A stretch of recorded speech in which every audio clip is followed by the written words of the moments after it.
Bayangkan beberapa menit sebelum video ini dimulai, Anda membuat pilihan kecil yang terasa sepele. Memilih minuman, memilih posisi duduk, memilih apakah akan melanjutkan menonton atau tidak. Di permukaan, semua itu terasa seperti keputusan bebas, lahir dari kehendak pribadi, tanpa campur tangan apapun. Namun mari kita berhenti sejenak dan jujur pada diri sendiri. Dari mana dorongan awal itu muncul?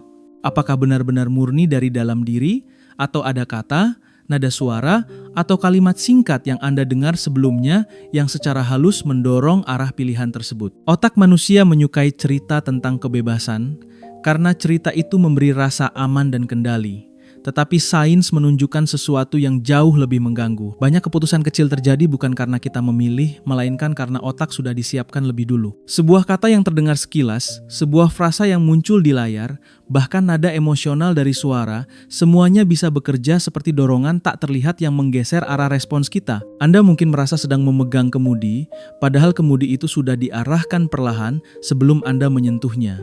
Inilah awal dari keretakan ilusi kendali yang selama ini kita yakini tanpa pernah mempertanyakannya. Fenomena ini dalam psikologi kognitif dikenal sebagai linguistic priming, sebuah mekanisme halus di mana kata-kata bertindak sebagai pemicu awal bagi respons mental, emosional, dan perilaku. Bayangkan otak sebagai sebuah bangunan besar dengan ribuan pintu, setiap pintu mewakili kemungkinan respons. Kata adalah kunci yang kita masukkan tanpa sadar. Ketika satu kunci diputar, satu pintu terbuka, dan pada saat yang sama, pintu lain tertutup. Ketika seseorang mendengar kata aman, otak membuka jalur tenang dan perlindungan. Ketika mendengar kata gagal, otak membuka jalur waspada dan ancaman. Proses ini tidak meminta izin kesadaran. Ia terjadi otomatis, cepat, dan efisien. Kita tidak memilih pintu mana yang terbuka. Kita hanya bereaksi terhadap pintu yang sudah terbuka lebih dulu. Di titik ini, bahasa bukan lagi alat komunikasi semata, melainkan sistem kontrol yang bekerja di balik layar. Setiap kata membawa arah, setiap kalimat membawa kecenderungan, dan setiap narasi membentuk lintasan respons sebelum pikiran sadar sempat berkata apapun. Dari sudut pandang neuroscience, kecepatan mekanisme ini hampir mustahil dikejar oleh kesadaran. Penelitian tentang pemrosesan bahasa menunjukkan bahwa otak merespons makna kata dalam hitungan kurang dari 400 milidetik, sebuah fase yang sering dikaitkan dengan respons neural terhadap ketidaksesuaian makna. Dalam rentang waktu ini, sebelum kita sempat berpikir, menilai, atau menimbang, otak sudah memutuskan arah awal responsnya. Kesadaran manusia bekerja jauh lebih lambat. Ia datang setelah keputusan awal terbentuk. Ini berarti banyak dari apa yang kita sebut sebagai pikiran rasional sebenarnya adalah narasi susulan, bukan sumber keputusan. Tubuh sudah menegang atau rileks, emosi sudah bergerak naik atau turun sebelum kita menyadarinya. Kata-kata menembus sistem saraf seperti kilat, dan pikiran sadar hanya melihat jejaknya. Disinilah letak ketimpangan besar antara apa yang kita rasakan sebagai kendali dan apa yang sebenarnya mengendalikan. Dalam kerangka Neurolinguistic Programming atau NLP, fenomena ini dijelaskan melalui prinsip bahwa peta mental bukanlah realitas itu sendiri. Kata-kata membentuk peta, bukan wilayah. Ketika seseorang berkata kesempatan, otak menggambar peta yang berbeda dibandingkan saat mendengar risiko. Padahal wilayahnya bisa saja sama. Bahasa menentukan rute mana yang diambil pikiran untuk menafsirkan pengalaman. Peta inilah yang menentukan arah emosi, keputusan, dan tindakan berikutnya. Kita jarang menyadari bahwa kita hidup di dalam peta buatan kata, bukan di dalam realitas mentah. Karena peta terasa nyata, kita mengira respons kita adalah hasil penilaian objektif. Padahal, peta itu bisa digambar ulang, diubah warnanya, bahkan diganti sepenuhnya hanya dengan mengganti bahasa yang digunakan. NLP tidak menciptakan fenomena ini, ia hanya memetakan apa yang sudah lama dilakukan otak secara alami. Saat menyadari semua ini, wajar jika muncul perasaan campur aduk. Ada rasa takjub melihat betapa canggihnya otak manusia, namun juga ada rasa tidak nyaman, bahkan sedikit ngeri. Jika kata sesederhana itu bisa menggeser respons tubuh dan emosi, seberapa sering kita sebenarnya sedang dimanipulasi tanpa sadar. Perasaan ini valid, kebingungan ini manusiawi. Otak memang dirancang untuk efisiensi, bukan untuk kebenaran absolut. Ia memilih jalan tercepat, bukan jalan paling objektif. Dan bahasa adalah jalan tol tercepat menuju sistem saraf. Menyadari hal ini bukan berarti kita lemah, justru sebaliknya. Kesadaran akan mekanisme adalah langkah pertama menuju kebebasan yang lebih nyata. Tanpa kesadaran, kita hanyalah reaktor. Dengan kesadaran, kita mulai menjadi pengamat. Video ini tidak dibuat untuk membuat Anda merasa tak berdaya. Justru sebaliknya, tujuannya adalah membongkar mesin di balik layar agar Anda tidak lagi hanya menjadi objek dari linguistic priming, tetapi mampu menjadi subjek yang sadar. Ketika Anda memahami bagaimana kata bekerja, Anda bisa memilih kata dengan lebih sengaja, baik yang masuk ke telinga maupun yang berputar di kepala. Anda akan belajar mengenali kapan sebuah narasi sedang menyiapkan respons tertentu dalam diri Anda. Dari sana, Anda bisa memutuskan apakah akan mengikuti lintasan itu atau menggantinya dengan lintasan lain yang lebih selaras dengan tujuan Anda. Inilah pergeseran dari korban menjadi arsitek, dari reaksi menjadi desain. Sekarang, sebelum kita melangkah lebih jauh, mari kita lakukan satu hal sederhana. Tarik napas perlahan dan bayangkan bahwa di dalam kepala Anda ada sebuah ruang mesin yang selama ini bekerja tanpa Anda lihat. Roda gigi bahasa, emosi, dan memori berputar setiap detik, mencampur kata menjadi respons kimiawi tubuh. Di sanalah keputusan awal dilahirkan. Di sanalah kata berubah menjadi rasa, dan rasa berubah menjadi tindakan. Di bagian selanjutnya, kita akan masuk lebih dalam ke ruang itu, melihat bagaimana struktur otak menyimpan kata, menghubungkannya, dan mengaktifkannya seperti jaring laba-laba yang sangat sensitif. Karena memahami struktur adalah kunci untuk menguasainya. Otak manusia tidak bekerja seperti rak arsip yang rapi, tidak menyusun kata dan makna secara alfabetis atau kronologis.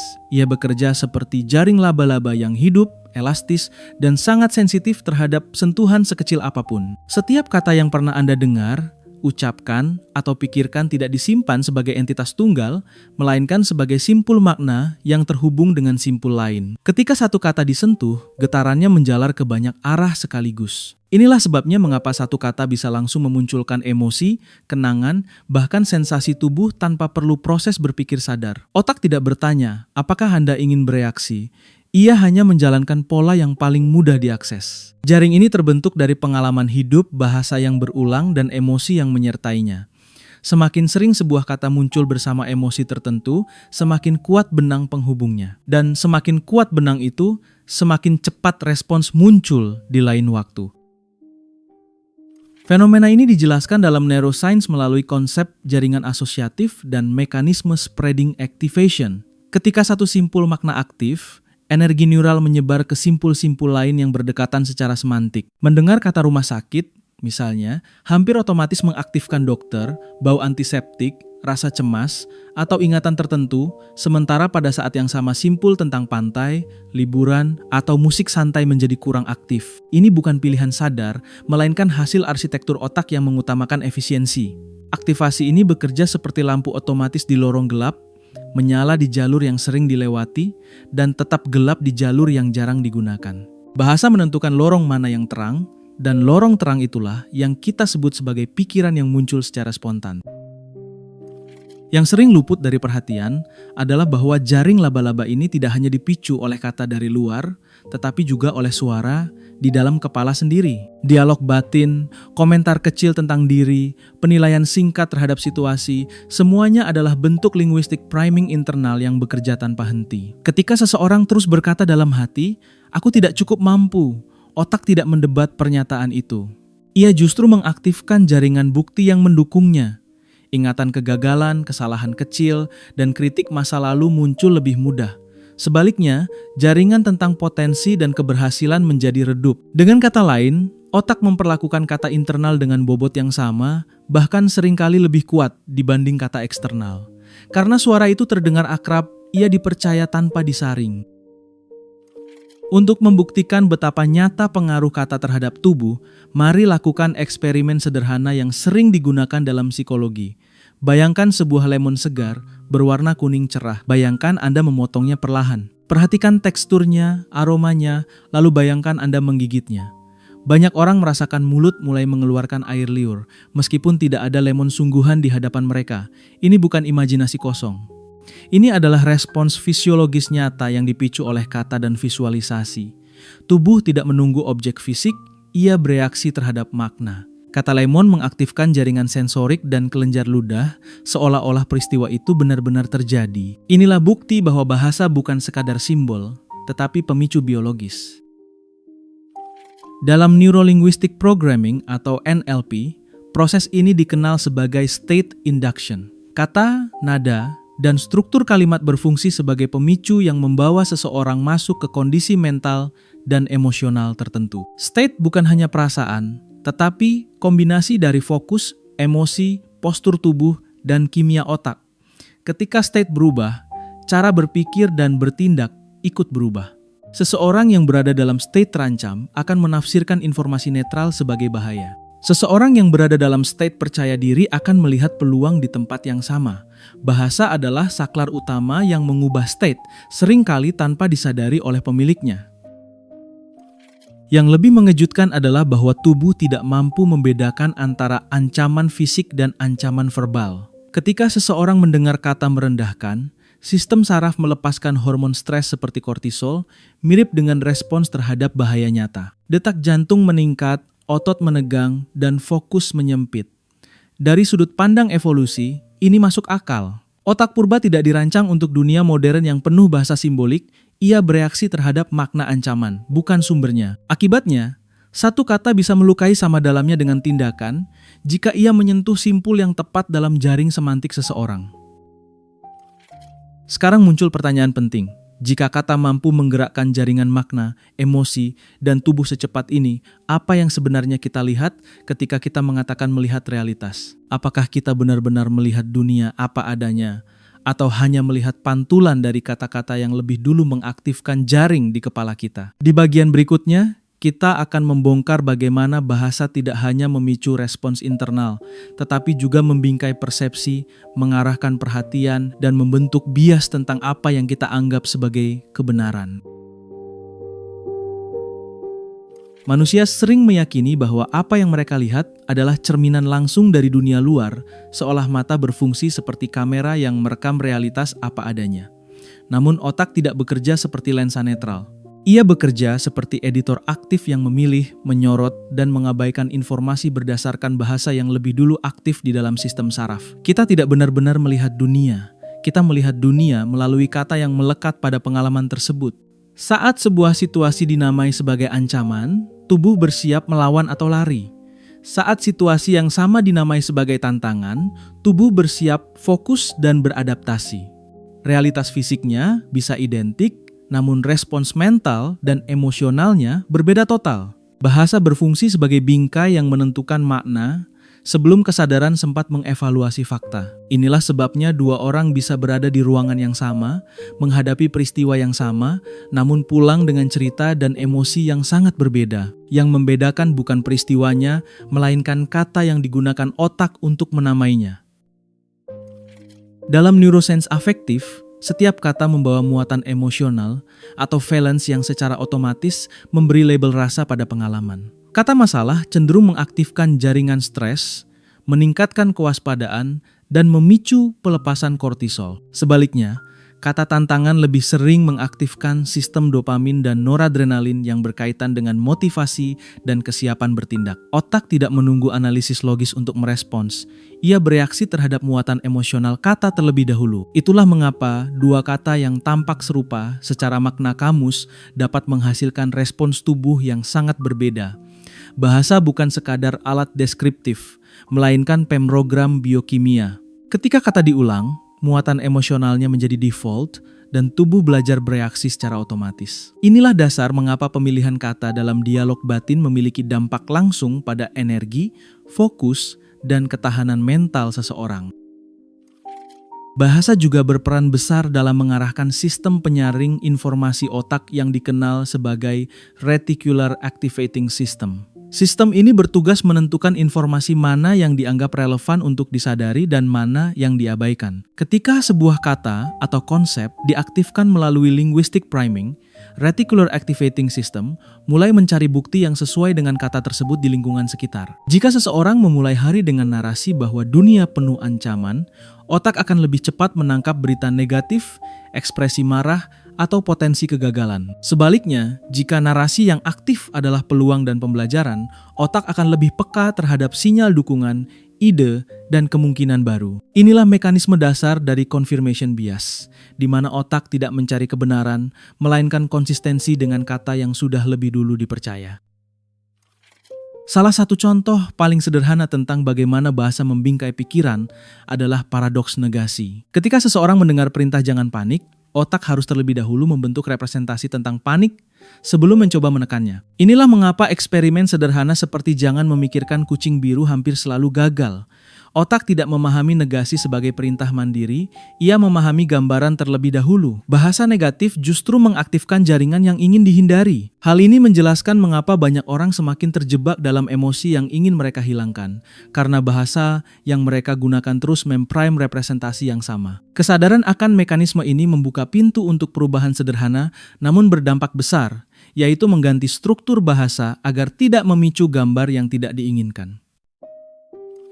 Dalam Neurolinguistic Programming atau NLP, teknik yang digunakan untuk mengubah bingkai persepsi ini dikenal sebagai reframing. Reframing bukan tentang membohongi diri, melainkan tentang memberi label alternatif yang memungkinkan respons berbeda muncul. Ketika kegagalan diubah menjadi umpan balik, otak tidak lagi memicu rasa malu yang melumpuhkan, melainkan rasa ingin tahu yang produktif. Ketika kritik diubah menjadi informasi, sistem saraf tidak lagi berada dalam mode bertahan, tetapi dalam mode belajar. Reframing bekerja karena ia mengubah kata kunci yang menjadi pintu masuk ke jaring semantik. Dengan mengganti label, kita mengganti pintu yang terbuka di otak, dan dengan itu, kita mengganti respons emosional yang mengikuti. Dampak bahasa terhadap perilaku tidak berhenti pada pikiran dan emosi, ia juga menjalar hingga ke gerakan tubuh. Sebuah studi klasik dalam psikologi sosial menunjukkan bahwa partisipan yang secara tidak sadar terpapar kata-kata yang berasosiasi dengan usia tua berjalan lebih lambat setelahnya, meskipun mereka tidak menyadari hubungan tersebut. Fenomena ini sering disebut sebagai the Florida Effect. Kata tidak hanya membentuk pikiran, tetapi juga mengubah ritme tubuh. Ini menunjukkan bahwa linguistic priming bekerja lintas sistem dari kognisi hingga motorik. Tubuh mengikuti narasi yang aktif di otak, bahkan ketika kesadaran merasa tidak terpengaruh. Jika bahasa lingkungan, media, dan dialog internal mampu membingkai persepsi dan perilaku sedalam ini, maka muncul pertanyaan yang jauh lebih penting. Apakah kita akan terus membiarkan bingkai itu ditentukan dari luar, atau mulai mengambil alih kendali atas kata yang kita izinkan mengisi ruang mental kita? Di bagian berikutnya, kita akan masuk ke wilayah yang lebih dalam, yaitu bagaimana pola bahasa yang berulang membentuk autopilot bawah sadar dan mengapa perubahan sering kali terasa sulit meskipun kita sudah memahami secara logis apa yang perlu diubah. Di balik setiap keputusan yang terasa spontan ada sistem yang sudah berjalan lama sebelum kesadaran ikut campur. Sistem itu adalah pola bawah sadar, bekerja seperti autopilot yang terus mengeksekusi perintah lama dengan kecepatan dan konsistensi tinggi. Pikiran bawah sadar menyimpan skrip perilaku, emosi, dan reaksi yang terbentuk dari pengalaman masa lalu, terutama yang disertai emosi kuat. Ketika situasi baru muncul, autopilot tidak bertanya apakah skrip itu masih relevan.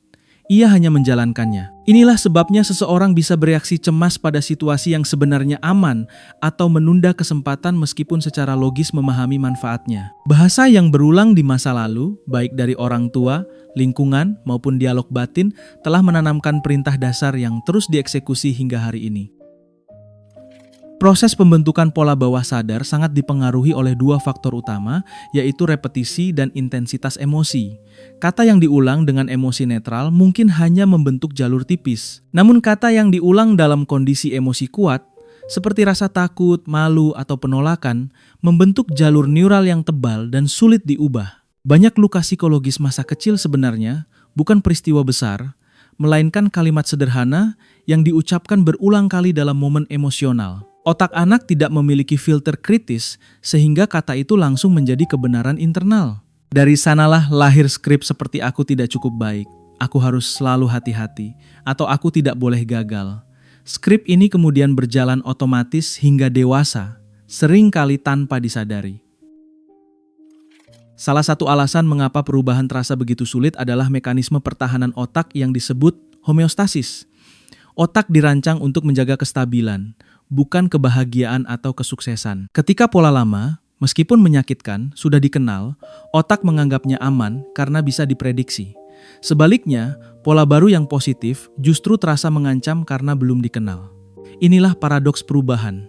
Otak lebih memilih rasa sakit yang familiar daripada ketidakpastian yang baru. Saat seseorang mulai menggunakan bahasa baru yang lebih memberdayakan, sistem saraf bisa merespons dengan penolakan, rasa tidak nyaman, atau pikiran sinis. Bukan karena bahasa itu salah, melainkan karena autopilot sedang mencoba mempertahankan status quo.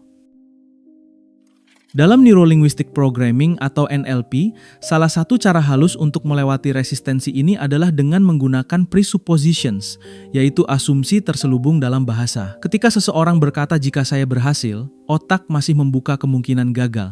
Namun ketika bahasa diubah menjadi ketika saya berhasil, otak dipaksa menerima keberhasilan sebagai sesuatu yang sudah diasumsikan terjadi. Presuppositions bekerja karena otak lebih fokus memproses isi asumsi daripada mempertanyakan kebenarannya. Dengan cara ini, bahasa tidak lagi berhadapan langsung dengan sistem pertahanan, melainkan menyelinap masuk dan membangun jalur baru secara bertahap. Perbedaan bahasa juga mencerminkan posisi psikologi seseorang terhadap hidup. Bahasa korban cenderung berbentuk kenapa ini terjadi padaku yang mengaktifkan jaringan ketidakberdayaan dan kemarahan. Bahasa pelaku lebih sering berbentuk apa yang bisa kupelajari dari ini yang mengaktifkan jaringan makna dan adaptasi.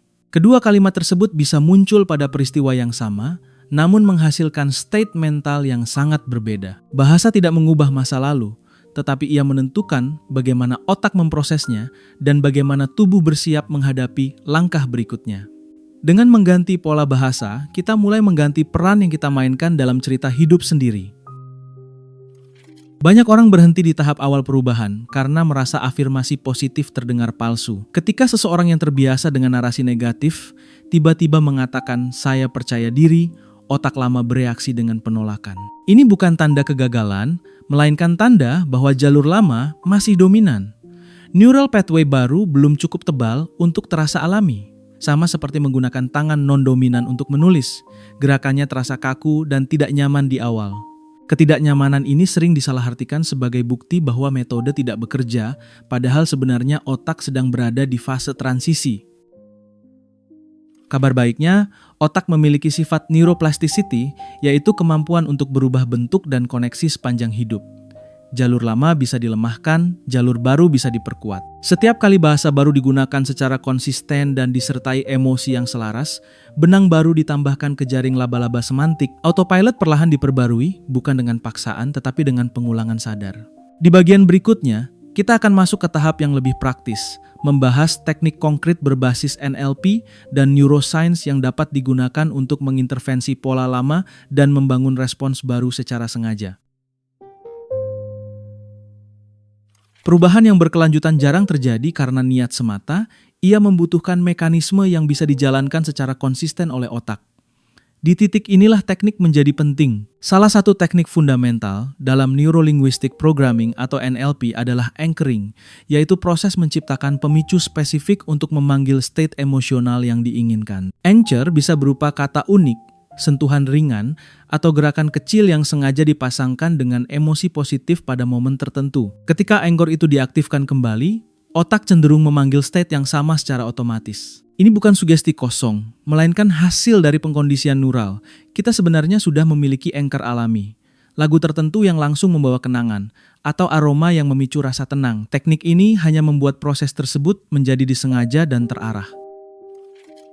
Dari perspektif neuroscience, efektivitas anchoring dapat dijelaskan melalui prinsip Hebbian learning, sering diringkas sebagai sel saraf yang aktif bersama akan terhubung bersama. Ketika sebuah kata atau gerakan dipasangkan berulang kali dengan emosi tertentu, neuron yang mewakili stimulus dan neuron yang mewakili emosi tersebut mulai membentuk koneksi yang lebih kuat. Seiring waktu, aktivasi salah satunya cukup untuk menyalakan keseluruhan jaringan. Inilah cara otak membangun kebiasaan, baik yang melemahkan maupun yang memberdayakan.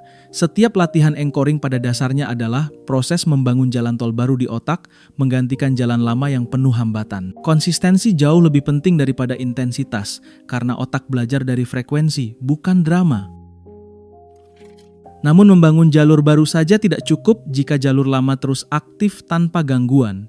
Disinilah teknik pattern interrupt berperan. Pattern interrupt adalah tindakan sengaja untuk memutus rangkaian respons otomatis saat pola negatif mulai berjalan. Ketika dialog batin yang melemahkan muncul, seseorang bisa menggunakan kata tegas seperti stop, atau melakukan gerakan fisik singkat seperti mengubah postur atau menarik napas dalam secara mendadak. Tujuannya bukan menekan pikiran, melainkan mengganggu aliran autopilot agar kesadaran punya celah untuk masuk. Otak sangat peka terhadap perubahan mendadak, dan momen gangguan inilah yang membuka ruang untuk memilih respons alternatif sebelum pola lama mengambil alih. Salah satu tantangan terbesar dalam perubahan bahasa internal adalah resistensi terhadap afirmasi langsung. Banyak orang merasa otak menolak pernyataan positif karena bertentangan dengan pengalaman lama. Untuk mengatasi hal ini, NLP menawarkan pendekatan affirmations, yaitu mengajukan pertanyaan yang mengasumsikan hasil positif. Alih-alih mengatakan saya percaya diri, seseorang bertanya kenapa saya bisa merasa begitu percaya diri hari ini. Pertanyaan ini memaksa otak masuk ke mode pencarian jawaban, bukan mode penolakan. Sistem kognitif secara alami ingin menyelesaikan pertanyaan sehingga mulai mencari bukti dan pengalaman yang mendukung asumsi tersebut. Dengan cara ini, bahasa tidak lagi melawan sistem pertahanan tetapi memanfaatkannya.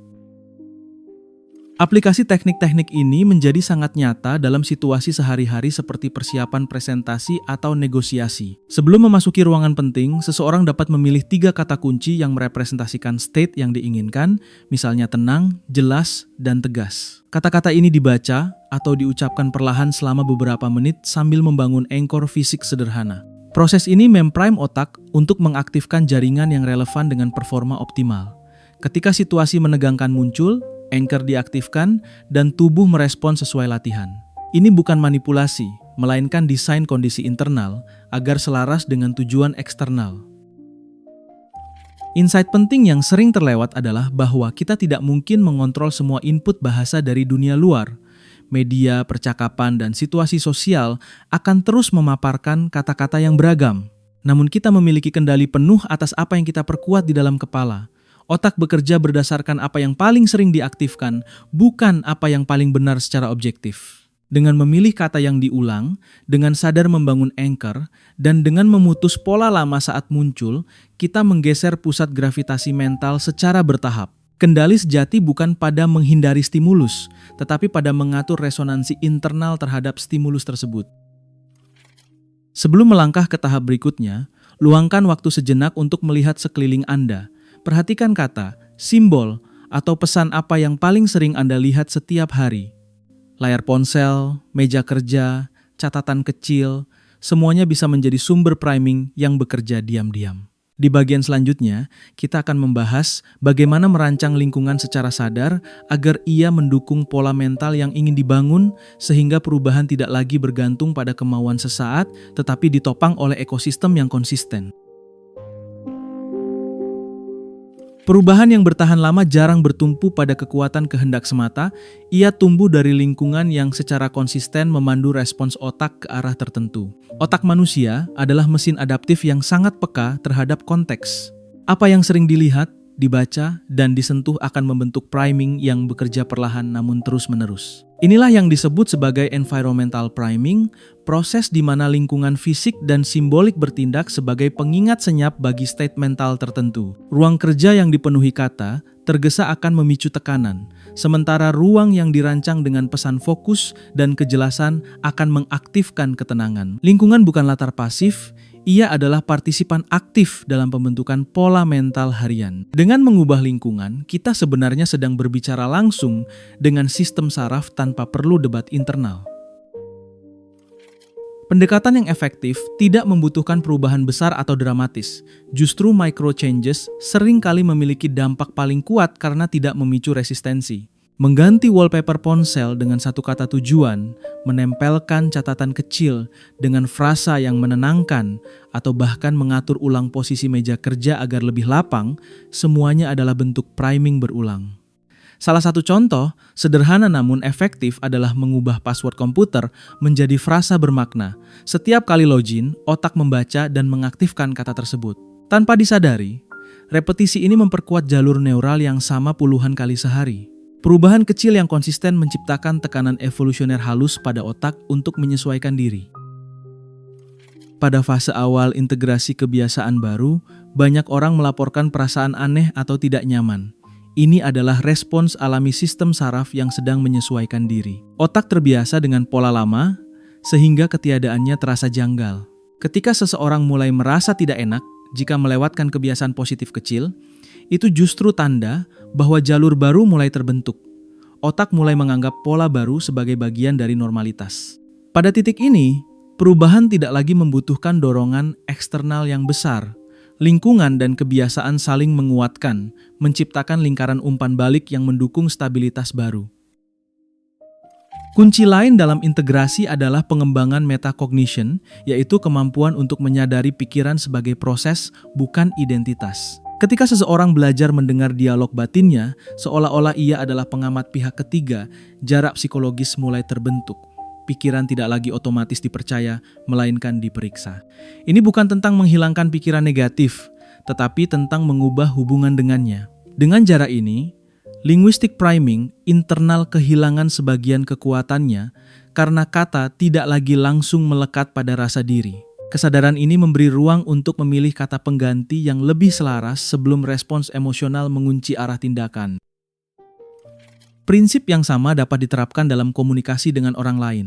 Dalam kerangka Neuro-Linguistic Programming atau NLP, penggunaan positive priming dalam bahasa sehari-hari dapat mengubah dinamika hubungan secara signifikan. Mengganti perintah dengan ajakan, mengganti kritik dengan pertanyaan, atau mengganti label negatif dengan deskripsi netral, semuanya memengaruhi state lawan bicara. Anak, pasangan, atau anggota tim akan merespons berbeda ketika bahasa yang mereka terima mengaktifkan rasa aman dan dihargai. Dengan kata lain, kita tidak hanya mendesain lingkungan untuk diri sendiri, tetapi juga untuk sistem sosial di sekitar kita. Bahasa menjadi alat ko-kreasi, bukan sekadar ekspresi.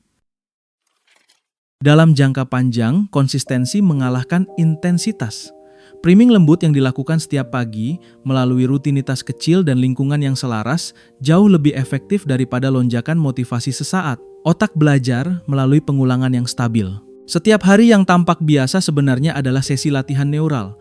Ketika lingkungan mendukung, perubahan tidak terasa seperti perjuangan, melainkan seperti aliran alami. Inilah saat di mana identitas baru mulai terasa nyata, bukan karena afirmasi besar, tetapi karena kebiasaan kecil yang terus diperkuat.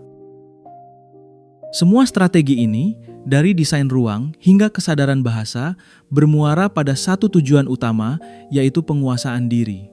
Self-mastery bukan tentang mengendalikan dunia luar, melainkan tentang menciptakan kondisi internal yang stabil dan sadar di tengah dunia yang terus berubah. Ketika lingkungan, bahasa, dan kebiasaan selaras, otak tidak lagi ditarik ke berbagai arah oleh stimulus acak.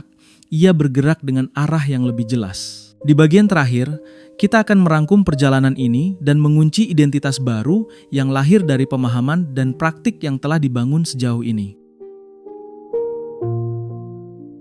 Perjalanan yang telah kita tempuh membawa Anda dari kesadaran awal tentang ilusi kendali, masuk ke jaring laba-laba semantik otak, hingga teknik konkret untuk mengarahkan respons mental dengan sengaja. Kita melihat bagaimana satu kata dapat menyalakan jaringan makna, mengubah kimia tubuh, membingkai persepsi, dan bahkan memengaruhi gerak langkah.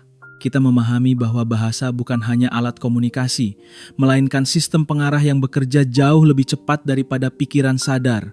Rangkuman ini penting bukan untuk mengulang, tetapi untuk menguatkan memori. Otak belajar dari pola yang sering diaktifkan.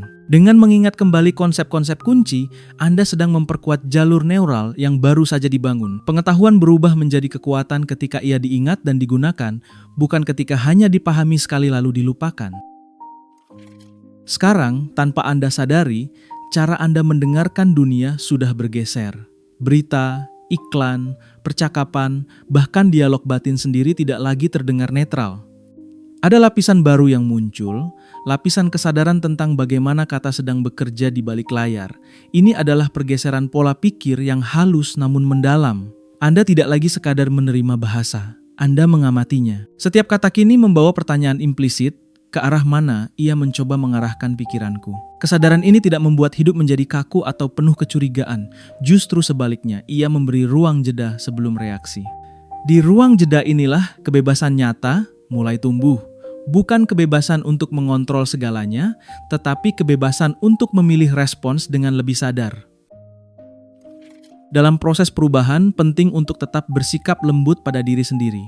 Otak tidak berubah dalam semalam, dan pola lama yang sesekali muncul bukan tanda kegagalan. Itu adalah bagian alami dari sistem saraf yang sedang menyesuaikan diri. Ketika Anda menyadari kembali terjebak dalam bahasa lama, itu bukan alasan untuk menghakimi diri, melainkan undangan untuk melakukan priming ulang.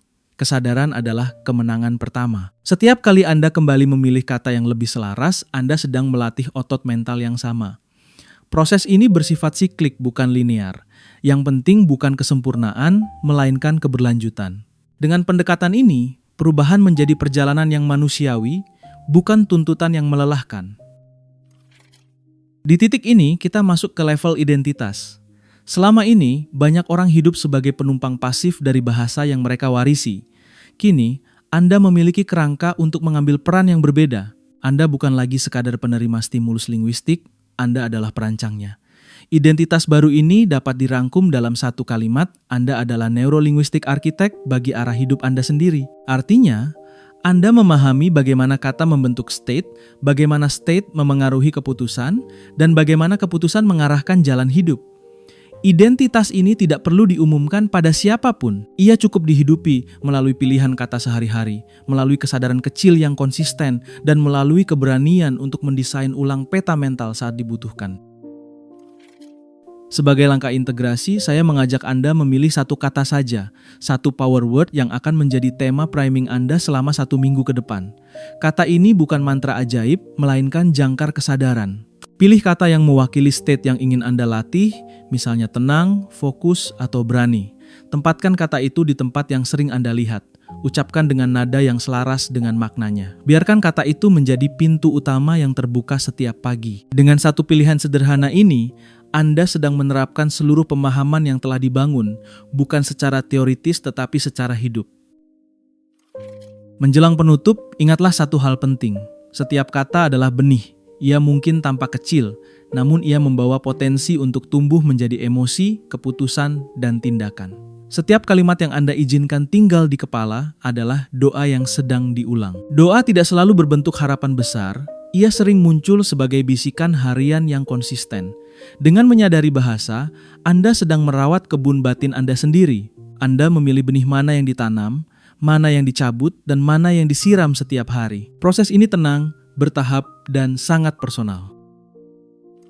Jika perjalanan ini memberi Anda sudut pandang baru, pertimbangkan untuk melanjutkannya bersama komunitas yang memiliki niat serupa. Dengan menekan subscribe dan membagikan video ini, Anda tidak hanya membantu algoritma, tetapi juga membuat komitmen simbolik pada diri sendiri. Komitmen untuk terus belajar, mengamati, dan memberdayakan pikiran melalui kesadaran bahasa. Di Neuro NLP, kita bertumbuh bukan dengan janji kosong, tetapi dengan pemahaman yang membumi dan praktik yang konsisten.